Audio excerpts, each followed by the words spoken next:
Welcome, strangers, to Talkumentary, a show where we watch documentaries and then get together and talk about them. Hi-dily ho, neglectorinos. Hello, sir. Welcome to Talkumentary. This is Talkumentary episode 3. My name's Jeff, and I'm here with my friends, Matt. Hey. Mr. Brice. Yo, what's up? What up, man?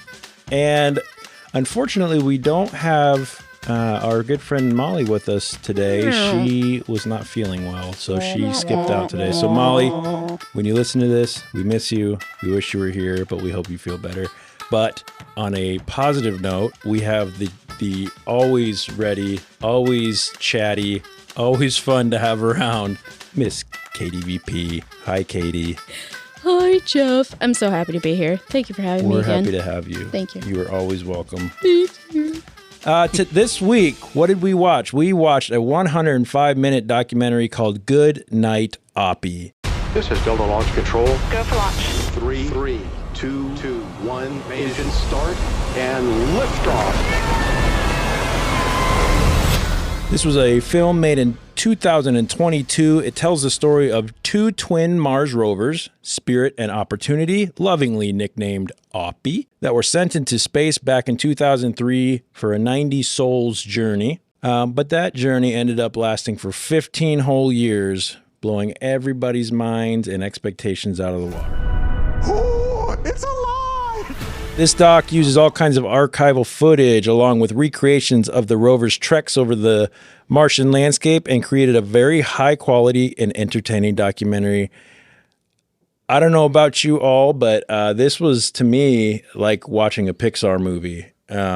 This was incredible in my opinion. Oh, yeah. I really enjoyed this.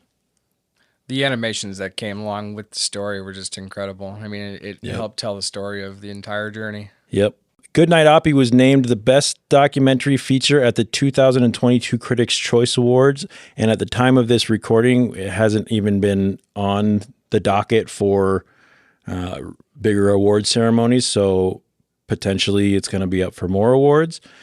It's at this point certified fresh on Rotten Tomatoes, 89% tomato meter, and an audience score of 100, which is pretty awesome. That's why I picked it. It is? It's not because you love space? Oh, yeah, I love space too. Okay. But we'll get to that. Yeah, true. Directed by Ron White, written by Helen Kearns and Ron... Oh, my goodness. This was not directed by Ron White. This was directed by Ryan White. Sorry, Ryan. Written by Helen Kearns and Ryan White. Produced by Brandon Carroll, Justin Falvey, Daryl Frank, Matthew Goldberg, Jessica Hargrave, Stephen Neely, and Ryan White. This incredible documentary was narrated by the one and the only Angela Bassett. Angela. We love you. Angela. I think she's has an incredible narrating voice and should probably do more narrations, in my opinion. It's liquid honey. Yeah. We love you, And Angela. I also happen to know, little side note, she happens to be the celebrity crush of our very own King James. So, yeah, if you see, yeah, he was a big fan. She was the standout moment for watching the Black Panther movies. For She him, gave birth to a king. yeah, true. She is a queen. Very true. She's on American Horror Story. She's done everything. She's the best. She is. Production companies for this film were Film 45, Amblin Entertainment, which is Steven Spielberg. So there's some of your production value credentials.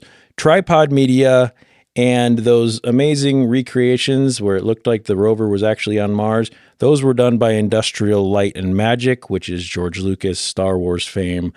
So that's why we have so much probably production money in this, as well as a really high quality film.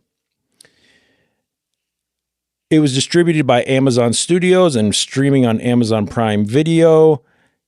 All of those credentials will be in the show notes. Let's get into it.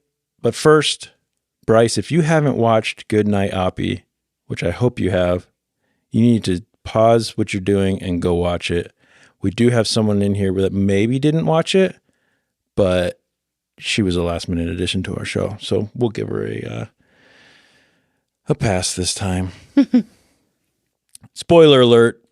Go watch it. Come back. Are you still there? All right, let's go. I've watched it twice.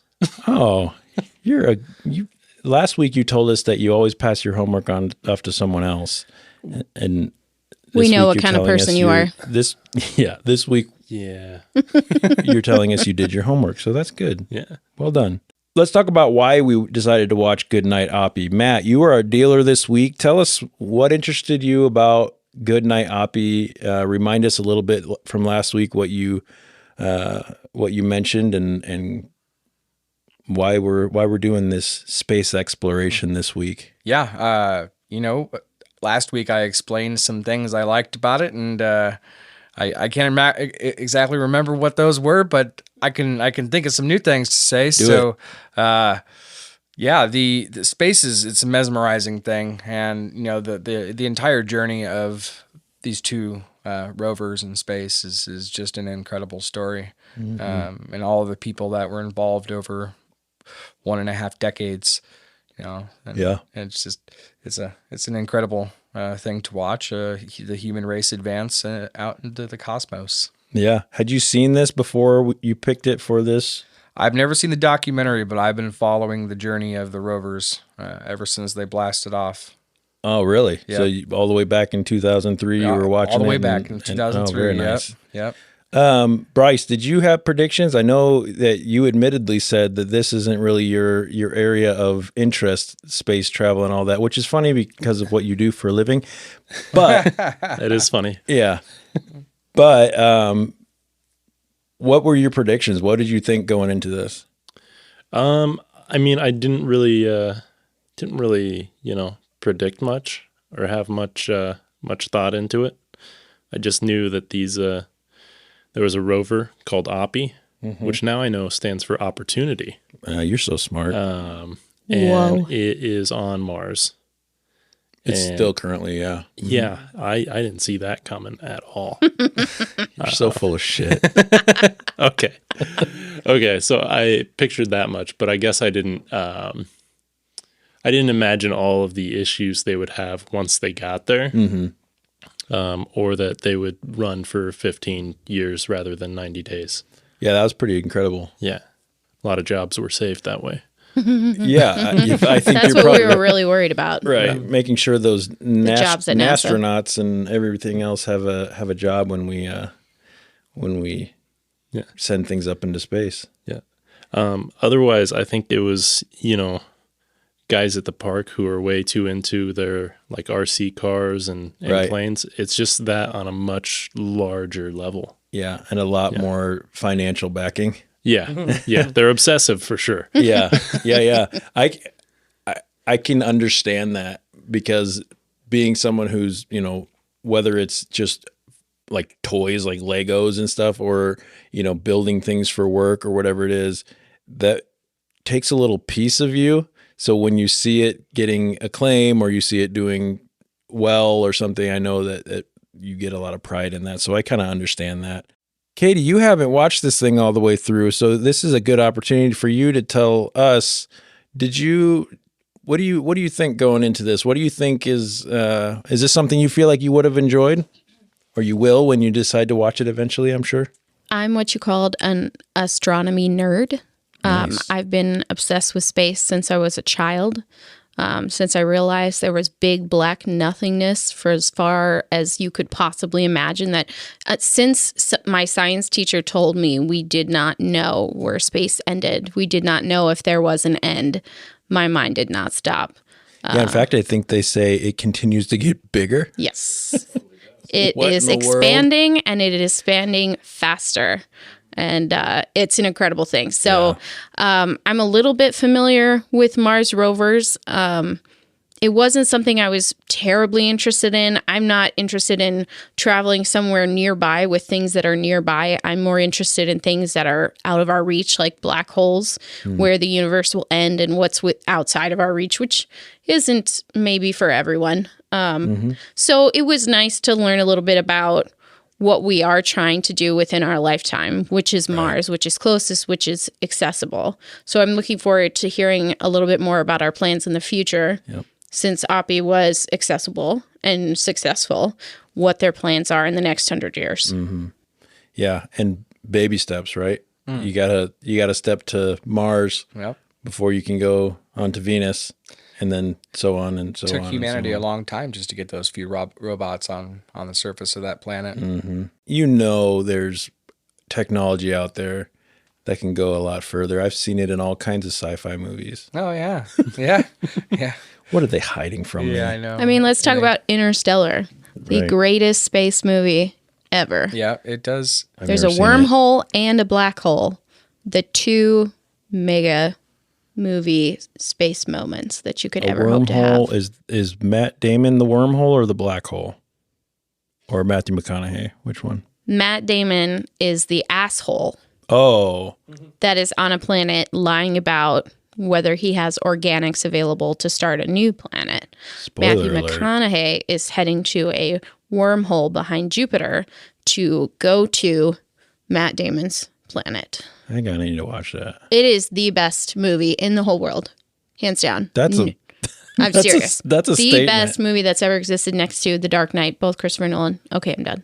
Well, you know what's better is what's real, and there's some robots that are on Mars right now. They talk about the how much time and money they spent to get there, and you know when they tabulated it all up after mission extensions, they at 25 years it took to develop, you know, and then operational time on the surface. You know, over $1 billion for this mission, which is it's a great way to spend money because you know someday you know humanity needs to leave the planet and Earth and because start. you know we're killing Earth quick enough that you know. Well, and you know that's another story for a documentary. Climate change. James has been pushing the environmental documentary, so I'm sure here soon we'll be starting to get into some of those ones. Yeah. All right. At this point, I'm going to give a fairly broad synopsis. I had a lot of fun writing the notes for this. Most of this comes from my own just notes as I was watching the documentary, but I also did use an NPR movie review column, a guy named Bob Mondello. So I used some of his stuff in this as well. So those are my sources. When we first see Oppy in this doc, she had been on a roll and abruptly comes to a stop. I really liked how they introduced Oppy. She comes to a stop and she says, "Hazard detected," in this really cute little way. They pop up these, you know, that like Oppy's talking to her controllers. And she alerts her handlers on Earth and they get a message. And I believe it said it took about 6 minutes to get from Oppy to Earth and then back. They look at the image she sent, this hazard, and they say, "Go ahead, you're safe to proceed. You're just looking at your shadow," which was super cute because that right there like embodies the what's the word? What's the word when something is not alive but it's given life? That's Our above my listeners realm out there of are going, Artificial nuts. Intelligence? No, there's a word. Necromancy? Yeah, there it is. Necromancy, you creep. Yeah. Anyway, it gave this inanimate object life, and we get into a little bit more about how they did that and almost purposefully did that in some ways. The quirky, kind of lovable relationship between Spirit, Opportunity, and the handlers. I was immediately invested in this. I just thought that was really cool. In 2003, NASA sent two robots, as I said, Spirit and Opportunity, to explore the surface of Mars. These are solar-powered and semi-autonomous rovers were expected to have a lifespan of 90 sols. So a sol is a day on Mars, which I believe, if I got this right, it's 40 minutes longer than a day on Earth. So everybody at NASA was going by sols, which over time would start making it to where their days were starting at midnight or starting at 4 a.m, just because it would keep kind of offsetting itself, which is kind of a crazy thing to think about. But as chronicled with invention and enormous charm in Amazon's documentary Good Night Oppy, they continued sending back data and pictures for years. One of the mission managers, Steve Squires, said early on in the film, to say it's like a child being born would be to trivialize parenthood, but it sort of feels like that. I can get that because I know that, like I said earlier, when you build something, when you work on something, when you create something, you take pride in it. The same, maybe in a smaller wavelength, but it's the same kind of thing. Oppy and her twin sister Spirit look like real-life Wallies. They each have solar-paneled wings to provide power, metal arms to pick stuff up, and a head that swivels with lenses spaced just like a person's eyes. They stand at 5 foot 2 inches tall, which is the average height of a human being on Earth. And every morning, NASA scientists rouse them from an overnight slumber, just as they did their human counterparts on manned space flights. Matt, how did you feel about the wake-up songs? Oh, the wake up songs are cute. I mean, that's the best way to start your day, especially when you get to go check on your children. You know, and that's exactly how those engineers felt. You know, they spent all their time on those robots, and you know they're like their babies. So one thing that kind of stood out to me, I really enjoyed how when they built these rovers, they built them identical to each other. But these scientists were talking about how even though they were built identical, they immediately started to gain their own personalities. And I get it. This is kind of a way to personalize them. Yeah, to personalize them and to build up a fun story for a doc. But it worked. You know, they were talking about how Spirit was always the troublesome one. She was always giving them problems. They were running all kinds of things. And they called Opportunity Little Miss Perfect. Things just went well for her, which I thought was fun. The story of how they were conceived, designed, tested, and sent to Mars fills the first half of Good Night Oppy, and it's a suspense-filled ride crammed with brainstorming, troubleshooting, deadline pushing, and frequent nail-biting. Tight scheduling meant engineers needed to invent solutions on the fly when, say, balloons meant to cushion the rover's landing burst on impact during some of the tests. Matt, talk to us about the deadlines, the timelines. Why was it so important that they had to meet these windows? Well, because in our orbit around the sun, you know, we have to kind of do it at the right time when Mars and Earth are at their closest to each other. And the way satellites and rovers are, they use the Earth's propulsion to speed up and gain, you know, galactic speeds per se. I'm not sure of the unit of measurement for speed in space. Astronomical units. Light years? No, nothing we have travels at light years yet. But for us. Yeah, for us. Yeah, no. Yeah, No. like it's like knots in the at sea. Yeah. Well, yeah. what is it in space? One of these I'm days, just we'll going to Google it. astronomical units, I think. I'm just going to Google it. Good It's how idea, fast the Katy. rockets go. Space knots. Yeah, space knots. Space Ooh. nuggets. It sounds like knots that you get at the mall. Like, I want Oh, to. like garlic knots. Yeah. Yeah. I'm Yeah, not hungry at all. if you go too early, you know, you're gonna come up short on making it there, and you know, then That you was just, wild to me. So they put like a graphic on that showed like the trajectory, and it doesn't come back around for another like 26 months. So if you miss your window, you have to wait 2 more years before you can launch again.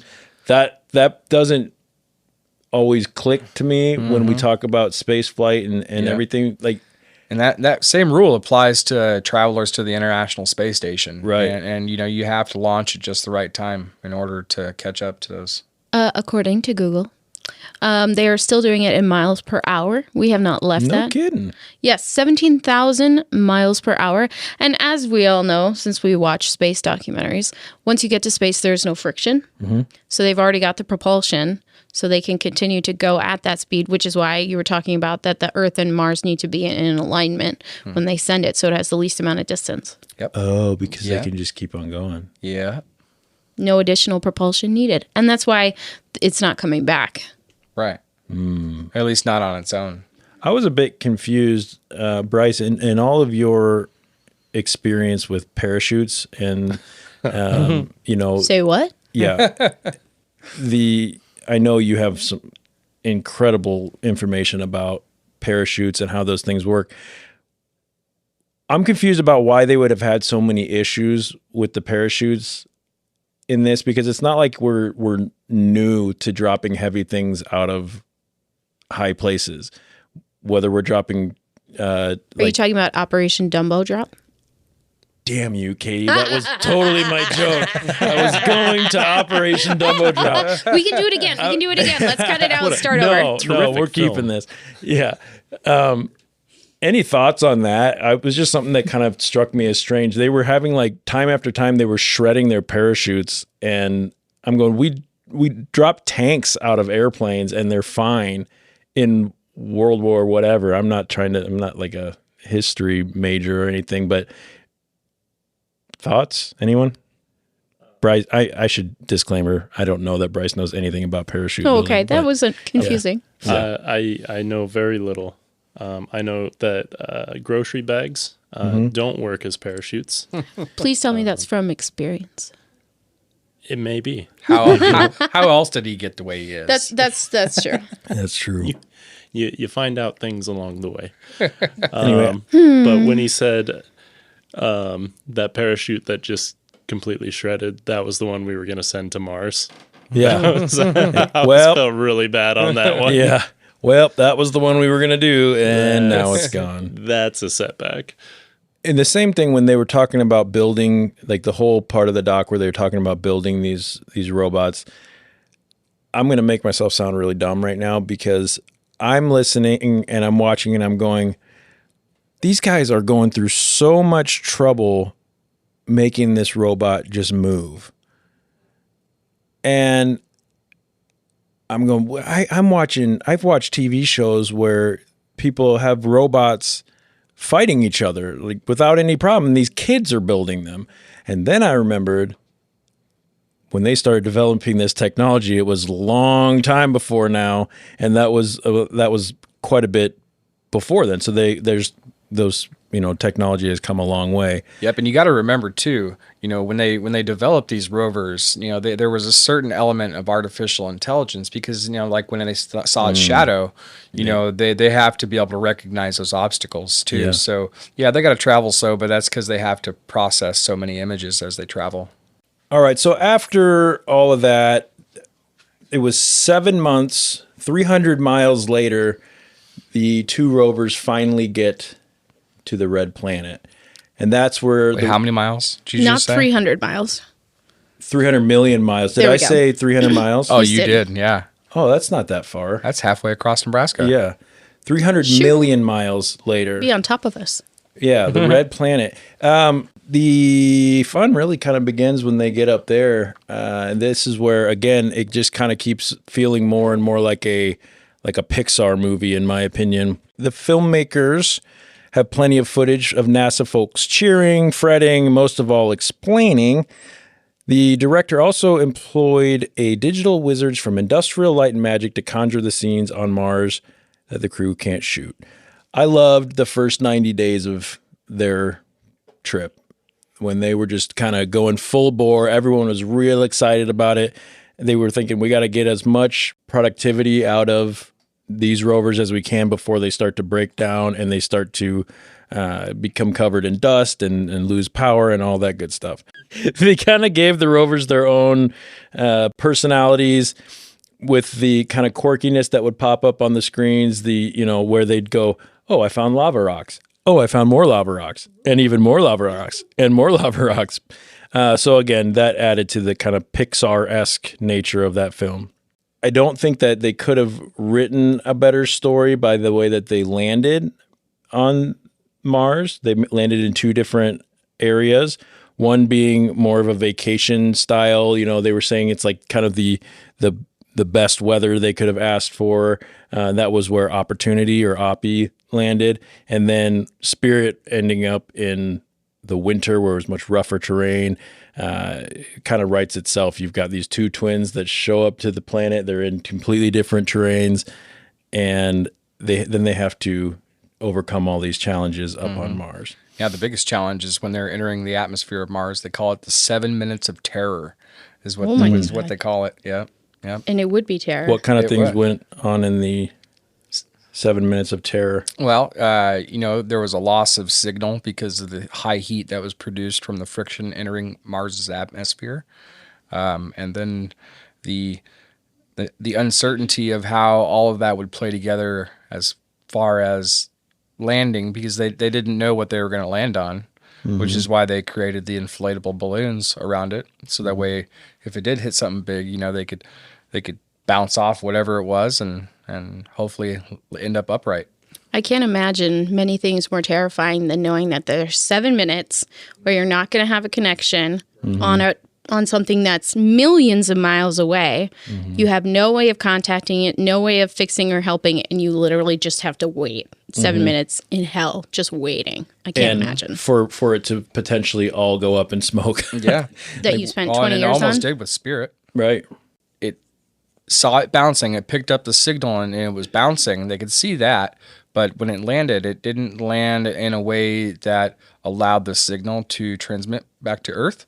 So they weren't sure for a short period of time. Oh, that's scary. Yep.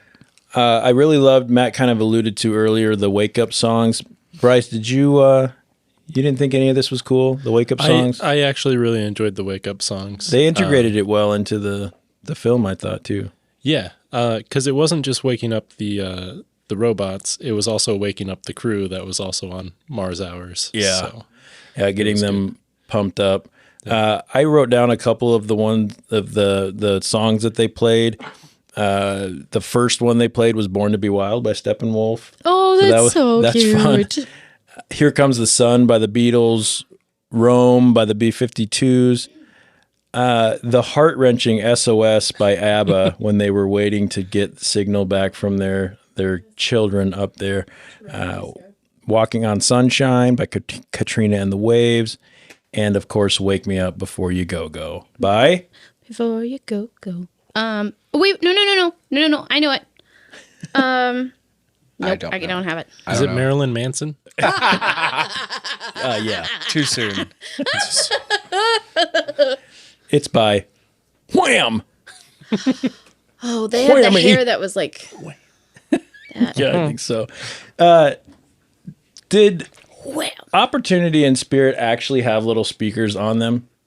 Like, if you were standing on Mars, could you hear the song? Or was it just They in did the... have speakers. They did, yeah. They did. That's Yeah, because kinda crazy. they needed to be able to measure how sound waves traveled on Mars. You son of a bitch. Yeah. Seriously? Yeah, they seriously did. That's so cool. Yep. Yeah, I was thinking, like, is this just something that the crew's hearing, and it's like an internal thing that Oppy's hearing? And I thought, so someone had to go in there and actually install speakers onto that thing.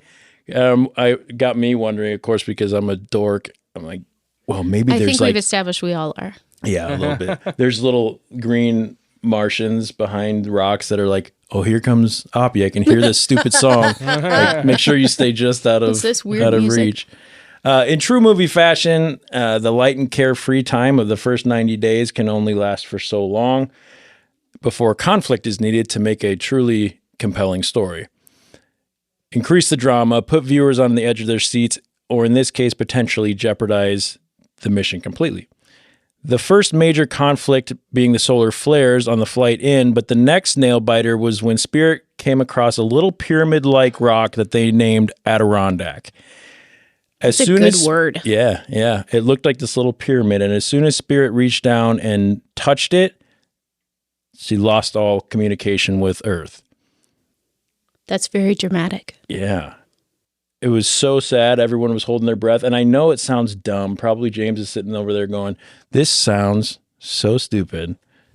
But when you watch this, the way that they play the music, the way that they build this thing up. The way Angela Bassett says it. Yes, your queen. Angela Bassett. Yep. if you can't hear James, he just went, Oh yeah. Your queen. So what the hell was the Adirondack rock that made it turn off? That had to be something alien, right? So the Adirondack Rock was I mean it was just coincidence really. It was Bullshit. So Matt has the answers. I believe in Matt. So I used to work for the government, so I can say this. So I was a mailman. Secret government. But that gives me some credibility. Well, we all know the post office has all the government secrets. That's true. Well, if you've seen Men in Black, you know that the post Shoot. office hides aliens. This is And true. that's- In the mailbox. That's another one of my favorite documentaries. Yeah, true. And on next week's Oh, show, Brice. So that was when they introduced ABBA's SOS, when they were waiting for Spirit to call home. I was feeling myself get a little choked up during this part, even though I kind of knew how it was going to end. Then they gave a command that I feel like everybody in the world should probably have access to for their own sake. And it was an actual command that NASA sent that they programmed into the programming that's called "Shut Down, Damn It." So "Shut Down, Damn It" command that they sent to Spirit. Lo and behold, Spirit wakes up and starts talking to home again, ready to continue exploring, like the good little soldier that she is. The rovers, for the first 90 days, racing against time as scientists assume again that their solar panels are going to get dusty. Then the next big problem, whatever, were things that looked like trouble, but maybe weren't trouble. Brice, talk to me about the sand tornadoes. Yes, the sand tornadoes or the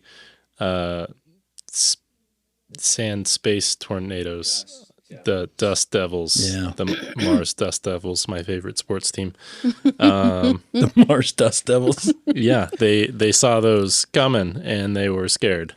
And then What were they? they were free robot washes. The robot car. Because they actually clean the solar panels. Yeah. and, Nothing washes it like sand. for those that are interested, there's actually video footage from the rovers that exists on NASA's Jet Propulsion Laboratory's website that show these dust devils. JPL.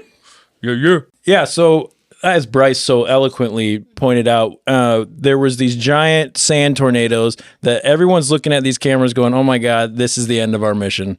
This is going to completely destroy our rovers. I could be wrong, but I think they actually lose contact with the rovers for a little bit during these tornadoes. But then as soon as the tornadoes end up blowing over these rovers, they check the panels and they cleaned them. They were as clean as the day they came off the manufacturing floor, which was pretty crazy. So I'm pretty sure I was like, yeah, sitting in my living room, cheering for these little rovers. And when I saw those nice clean solar panels, again, in my head, it's a Pixar movie, and I'm seeing this little scared robot shaking and going, oh my God, here it comes. And then it gets whipped around, and then as soon as it takes off and it's all clean, it like looks back in the tornado with these big eyes and kind of looks like a stoner and goes, you're welcome, little buddy, or something like that. I don't know. Anyway, a new lease on life. Both rovers make it past the first 90 sols, and the rovers spend years exploring terrain NASA never expected them to see. They found evidence of water, Yep. which was too acidic at first to have been suitable for life. They compared it to battery acid. So that's a little bit unfortunate. Then Oppy comes across a crater with walls steeper than she has ever gone down. Lots of planning. They go into what kind of things they did. They had to rebuild, like conditions in a lab, trying to kind of make a plan for how are we going to get down there, because the lower in the crater they went, the more bedrock they'd find, the more they'd be able to see what happened in previous years and decades and centuries and however long Mars has been around.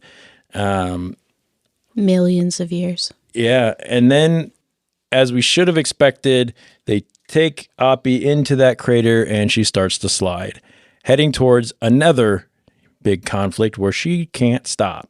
But as Matt said earlier, they built in this little piece of autonomy into the rovers, and Oppy, not her handlers, Oppy's artificial intelligence clicks in and saves Oppy from rolling into this giant boulder and to everybody's surprise. So once again, she saves herself. Round of applause for Opportunity.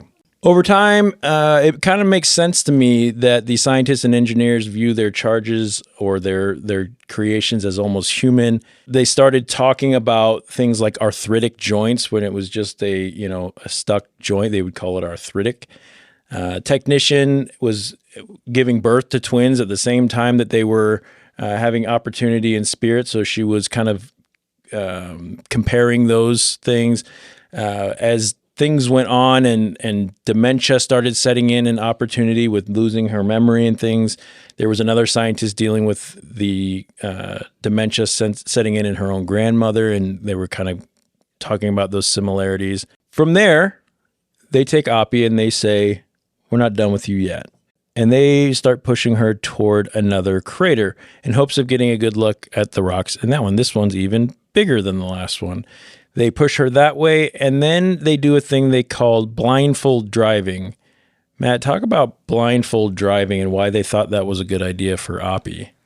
Blindfold driving. Oh, do you recall that? So yeah. Blindfold driving is where they set a course for the rover, and it uses its intelligence to drive as far as it can before the winter months. And it basically means that without assistance from people on Earth, it allows itself to make its own choices and progress further towards the goal, which was endurance. The crater was endurance. Do you remember the first crater's name? Victoria. Victoria crater. Apparently you do. I do. I'd like to note the smug look on Matt's face right now.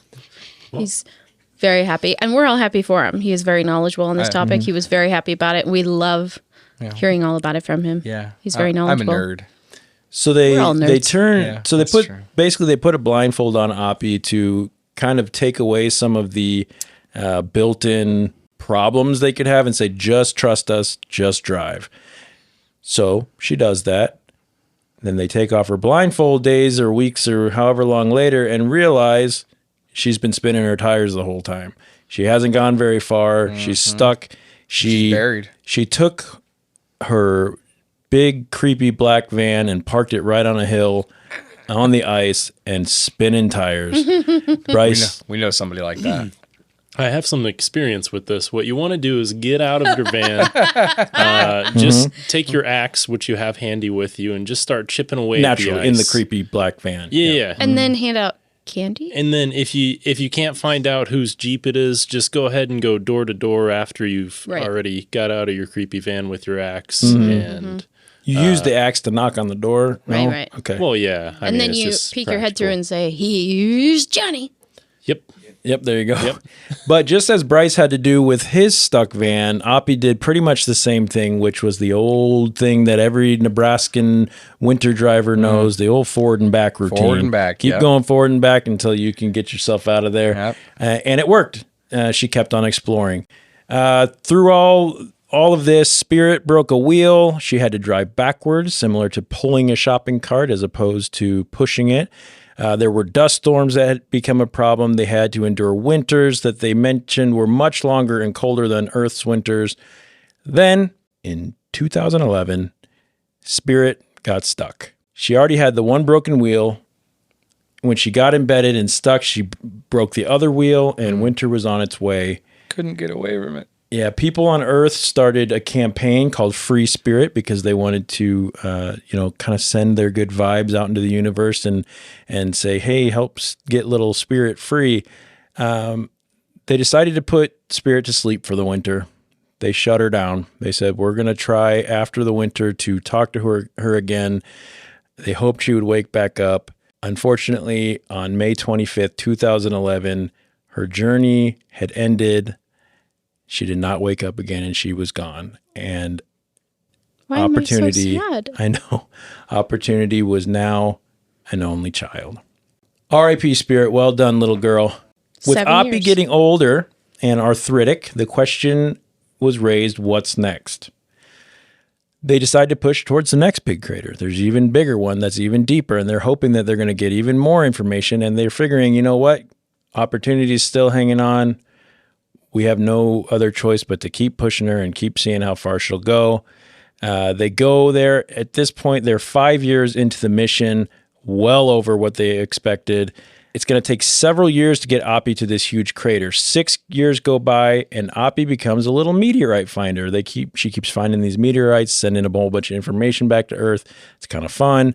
7 years in, she's 2 kilometers away from the Endeavour crater, is what they were calling it. They start to talk about how Oppy's beginning to feel her age. Her arm is causing her trouble. They have to keep her arm extended because it was so broken. They were afraid that it would get stuck in a position that couldn't be used. So they pushed it all the way out and said, this is where it's going to stay. You're going to travel with your arm straight out. She started having memory trouble, wheel trouble. They ended up having to force the poor girl to stay awake because she was forgetting everything she had done if she was allowed to sleep. Finally, 9 years into the mission, Oppy reached the Endeavour crater, the little engine that could. She spent the next 7 years exploring that crater. Slowly, but surely, she explored that crater. Brice, what did she find in that crater? Do you recall? I want to say rocks, or actually a sign of water that was not like battery acid. Exactly. Yep.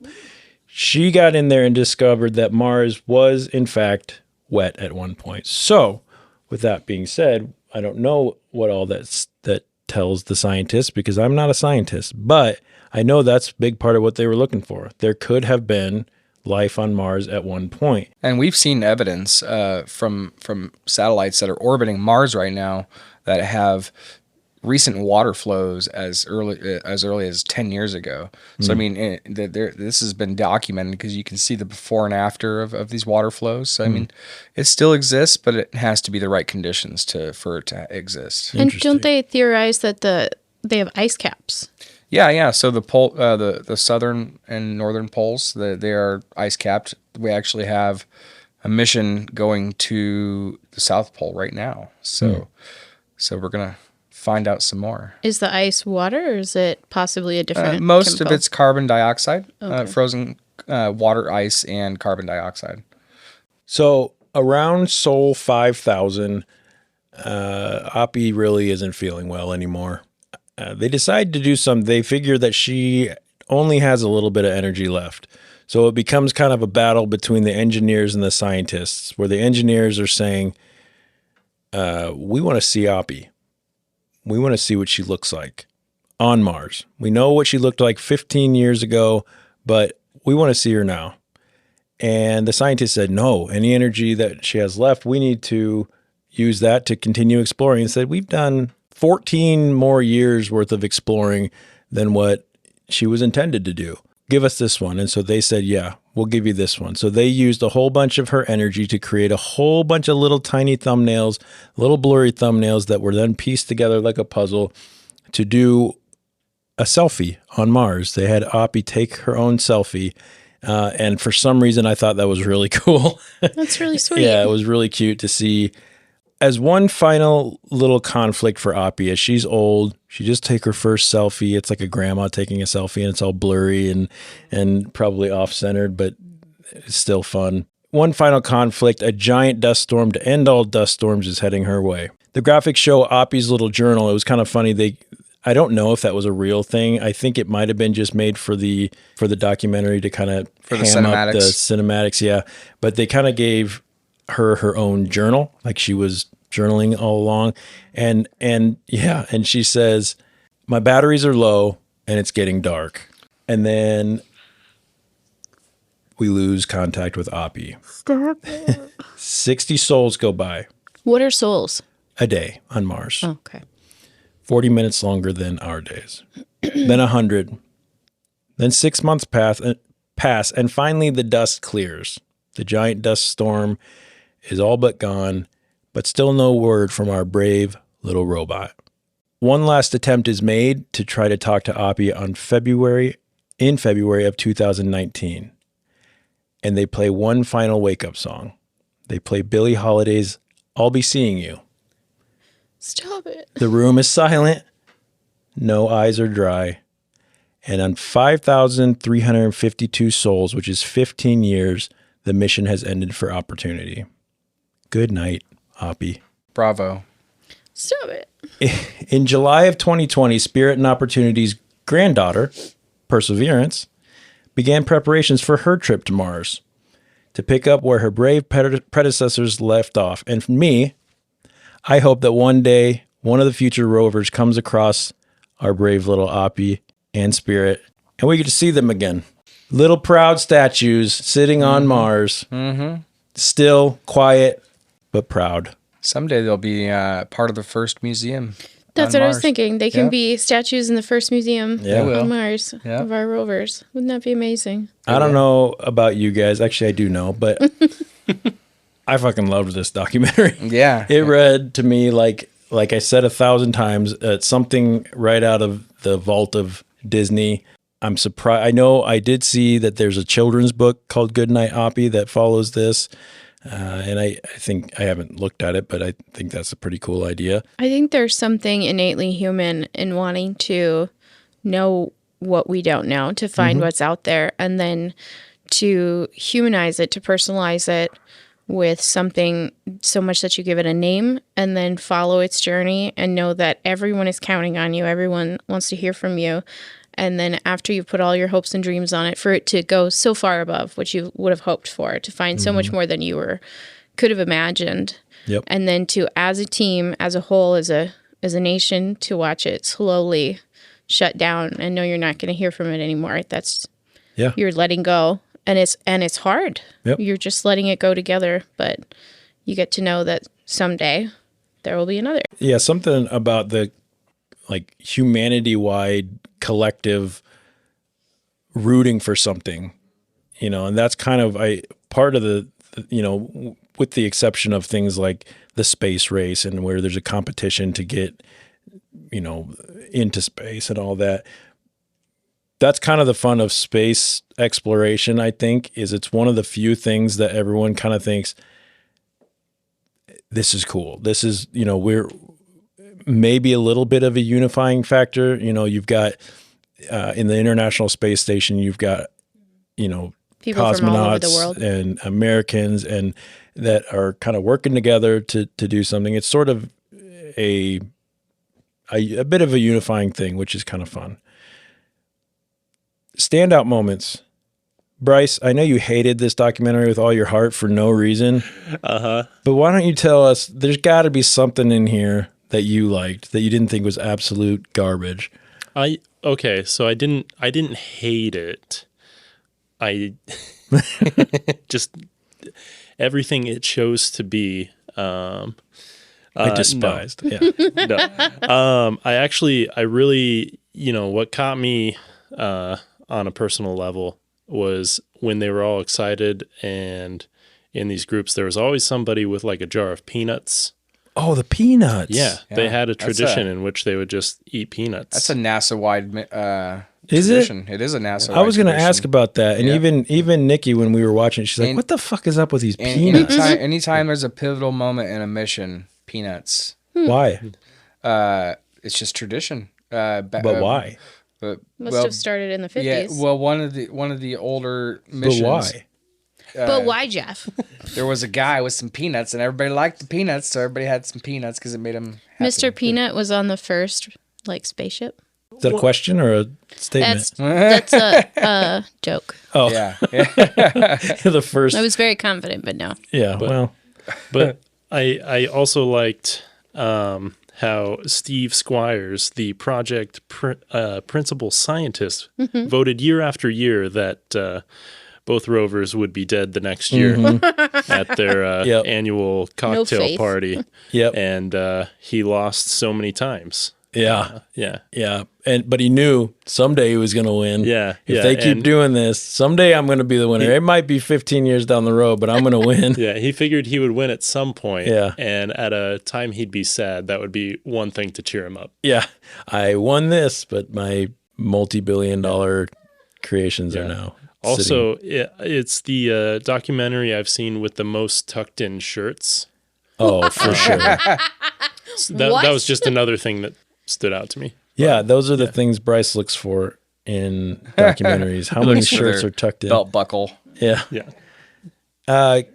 Katie, just based on our conversations, do you have something here that, I do. that touched I your love the warm wake little up heart? song. I think you take something that's incredibly scientific and make it human. It's a rover. It's a piece of machinery, but it has all of our hopes and dreams.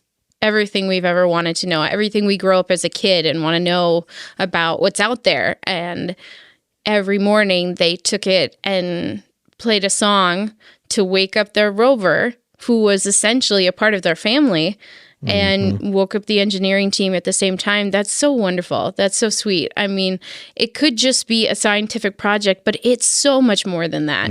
And I think that just speaks a lot to what NASA is. I think now we have privatized space, which I do not support, but I know why they do it, for the money.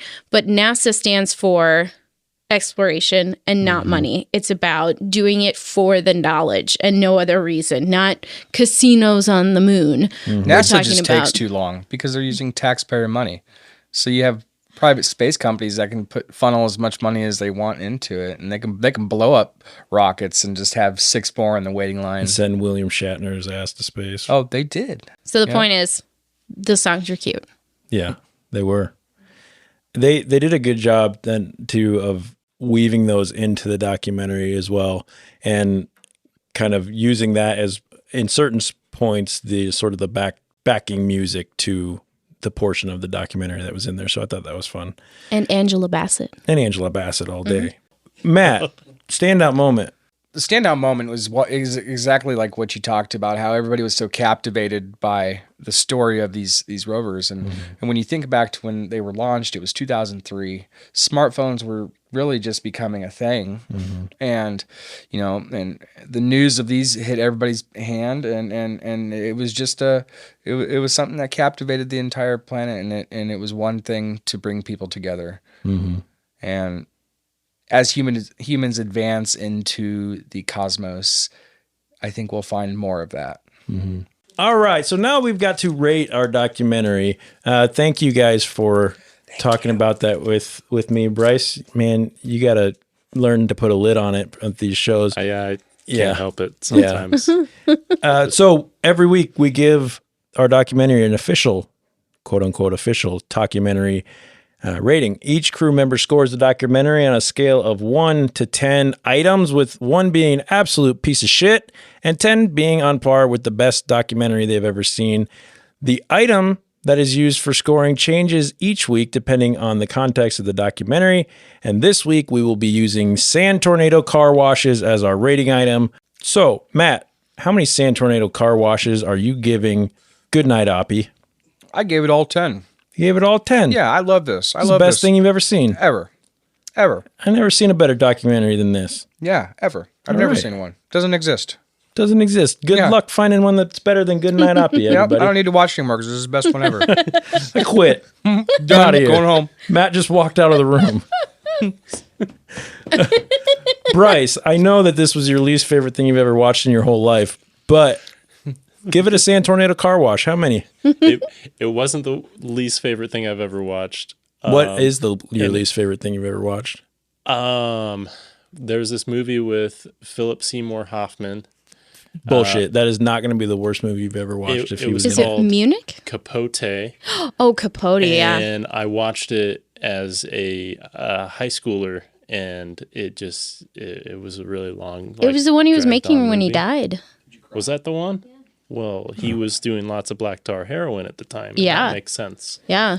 Fair enough. Don't do black tar heroin. It's got tar I in the gave name. this 6 sand tornado car washes. Okay. 6 sand Good to know. tornado car Good to washes know. from Bruce Zeus and the Goose is Loose.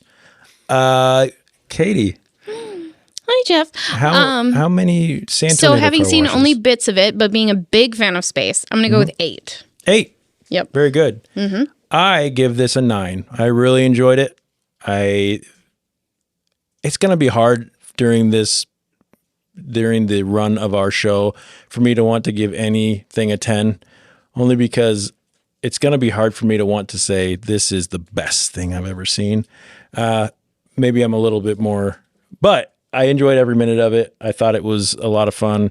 So 9. So that gives us an 8, a 10, a 6, and a 9, which for those of you out here doing The math for some and reason. averaging, that is at 8.25 Sand Tornado Car Washes from Talkumentary to Good Night Oppy. Friends, strangers, listeners, I want to thank you all for hanging out and talking about this doc with me today. I'm looking forward to checking out what comes next. And with that, let's talk about what is next. For next week, crew member Catherine, who you have not met yet, but she's sitting right over there. She has chosen the documentary called Pray Away.